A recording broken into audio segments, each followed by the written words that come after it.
আসসালামু আলাইকুম। আজকে আমি কয়েকটি গুরুত্বপূর্ণ বিষয় নিয়ে আলোচনা করব। যারা আমরা নতুন ভোটার হয়েছি, আমরা চাইলে কিন্তু নির্বাচনের আগেই কিন্তু আমরা স্মার্ট কার্ড নিতে পারি হাতে।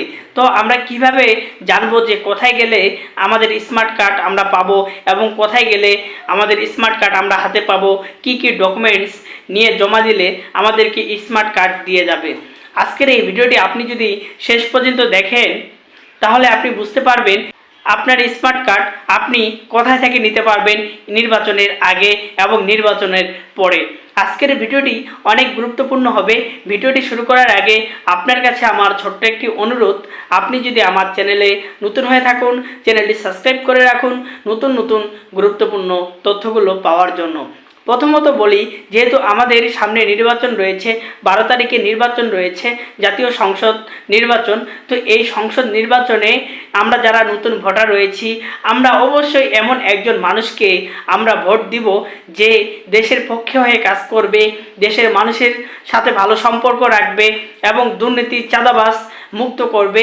এমন একজন সরকারকে আমরা অবশ্যই ভোট দিব আমাদের বিবেক থেকে। তো বন্ধুরা, চলুন কথা না বাড়িয়ে আমরা প্রথমেই দেখে আসি যে কিভাবে একজন বাংলাদেশি নতুন ভোটার বা নাগরিক দেখতে পারবে মোবাইল ফোনের মাধ্যমে যে তার স্মার্ট কার্ডটি কমপ্লিট হয়েছে কিনা এবং কি কি কাগজপত্র জমা দিতে হবে। চলুন কথা না বাড়িয়ে প্রথমে আমরা দেখে আসি আমাদের মোবাইল স্ক্রিনে।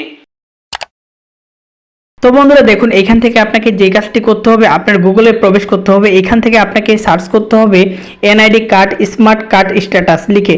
প্রথমে এরকম যে ওয়েবসাইটে পেয়ে যাবেন, এখানে হচ্ছে টাচ করবেন। টাচ করার পরে এরকম একটি ওয়েবসাইট পেয়ে যাবেন। এইখান থেকে আপনাকে আপনার যে এনআইডি কার্ডের নাম্বারটি রয়েছে সেই নাম্বারটি এবং জন্ম তারিখ দিয়ে কিন্তু দেখতে হবে। দেখুন, আমি কিন্তু আমার এনআইডি কার্ডের নাম্বারটি এখানে দিয়ে দিচ্ছি।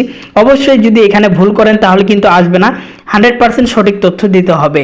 দেখুন, আমি আমার এনআইডি কার্ডের নাম্বারটি এখানে বসিয়ে দিলাম। তারপর আমার যে জন্ম তারিখ রয়েছে, আমার সেই জন্ম তারিখ এখানে কিন্তু দিতে হবে। তো আমি আমার জন্ম তারিখ এখান থেকে সিলেক্ট করে দিচ্ছি। অবশ্যই এখানে কিন্তু ভুল করা যাবে না। তারপরে নিচে থাকা যে ক্যাপশনটি রয়েছে, এই ক্যাপশনটি কিন্তু আপনাকে দেখে দেখে আপনাকে বসিয়ে দিতে হবে। এই ক্যাপচারটা কিন্তু এক এক সময় এক একভাবে আসতে পারে, বড় হাতের ছোট হাতের। আপনারা ক্যাপচারটি ভালো করে মিলিয়ে তারপর সাবমিট করে দিবেন। দেখুন, আমি এখানে দেখে নিচ্ছি যে আমার সব তথ্য ঠিক আছে কিনা। তারপরে আমি এখানে সাবমিট করে দিব। তারপর এরকম কিন্তু আপনারা দেখতে পারবেন যে স্ট্যাটাস কমপ্লিট, তো বক্স আইডি কমপ্লিট। আমি আপনাদেরকে একটু জুম করে দেখানোর চেষ্টা করতেছি। দেখুন, এভাবে কিন্তু আপনারা দেখে নেবেন। যখন আপনার এগুলো লেখা থাকবে যে আপনার স্ট্যাটাস কমপ্লিট বা বক্স আইডি, আপনার উপজেলা, আপনি কোথায় ভোটার হয়েছেন, এখানে কিন্তু A to Z কিন্তু এখানে দেখতে পারবেন। আপনার যদি এরকম আসে তাহলে আপনি আপনার যে নির্বাচন অফিস রয়েছে সেখানে গিয়ে যোগাযোগ করবেন। সেখান থেকে কিন্তু আপনাকে স্মার্ট কার্ড দিয়ে দিবে এবং সাথে আপনার জন্ম নিবন্ধন যদি থাকে বা বাবা মার আইডি কার্ডের এক কপি নিয়ে জমা দিলেই কিন্তু আপনার স্মার্ট কার্ডটি আপনাকে দিয়ে দিবে। আজকে এই ভিডিওটি আপনার কাছে যদি ভালো লেগে থাকে অবশ্যই চ্যানেলটি সাবস্ক্রাইব করে রাখবেন, ভিডিওটি শেয়ার করে দিবেন। ধন্যবাদ।